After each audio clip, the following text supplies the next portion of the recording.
La parole est à Monsieur Rémy Delatte. Merci, Monsieur le Président. Monsieur le garde des Sceaux, parlons justice. C'est le nom de la nouvelle concertation que le Président de la République et vous-même venez de lancer dans la série de ces débats et chantiers que, à 6 mois de la fin de la mandature, ce gouvernement semble découvrir. Parlons encore, parlons toujours, mais au fond, où est l'action dans tout cela ? Elle paraît bien modeste au regard pourtant de l'urgence et de l'acuité qu'elle porte, particulièrement en matière pénitentiaire. J'en veux pour preuve les 15 000 places de prison supplémentaires promises par le Président de la République, abandonnées dans des cartons déposés au banc des promesses non tenues. Alors, Monsieur le garde des Sceaux, au-delà de vos habituels éléments de langage sur un budget que vous qualifiez d'historique, comment allez-vous garantir l'exécution des peines? Une exécution réelle, une exécution dans des délais courts pour enfin redonner tout son sens à la peine d'emprisonnement. Pourquoi ne voulez-vous pas envisager le placement sous bracelet dans des établissements fermés, notamment pour ceux que vous renvoyez aujourd'hui dans les quartiers où ils ont commis leurs méfaits, là où tentent de continuer à vivre leurs victimes?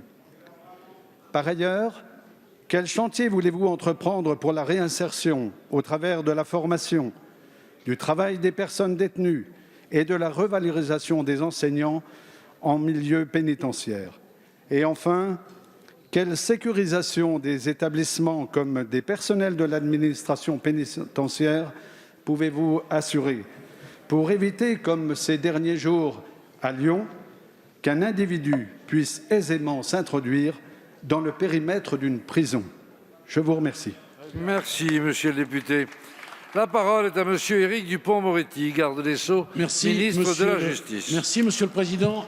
Monsieur le député Delatte, c'est en réalité 5 questions en une que vous me posez, donc je vais essayer de répondre à toutes. Premièrement, sécurisation des établissements pénitentiaires. Budget 2022, c'est 100 millions d'euros supplémentaires. C'est les filins, c'est la sécurisation des parkings, c'est des tenues anti-lames pour les agents de l'administration pénitentiaire. Et dans votre circonscription, à Dijon, c'est un filin qui va coûter 1,5 million d'euros. Pour la réinsertion, c'est plein de choses. C'est notamment le contrat du détenu travailleur. C'est davantage d'enseignement, davantage de formation. Et nous avons déjà un certain nombre de résultats. S'agissant des établissements pénitentiaires, c'est 636 millions d'euros consacrés à la construction et à la rénovation.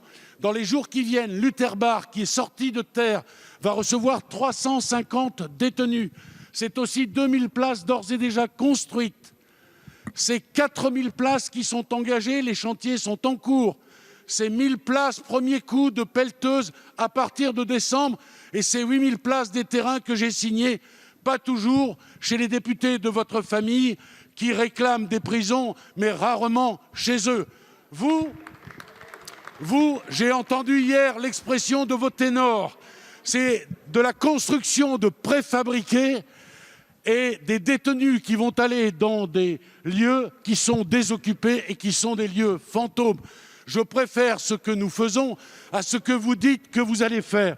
Enfin, sur l'exécution des peines, ça suffit maintenant, c'est contre-vérité.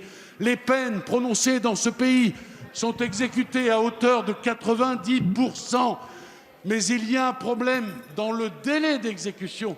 Parce qu'un homme qui est condamné et qui ne fait pas l'objet d'un mandat de dépôt, il faut le trouver.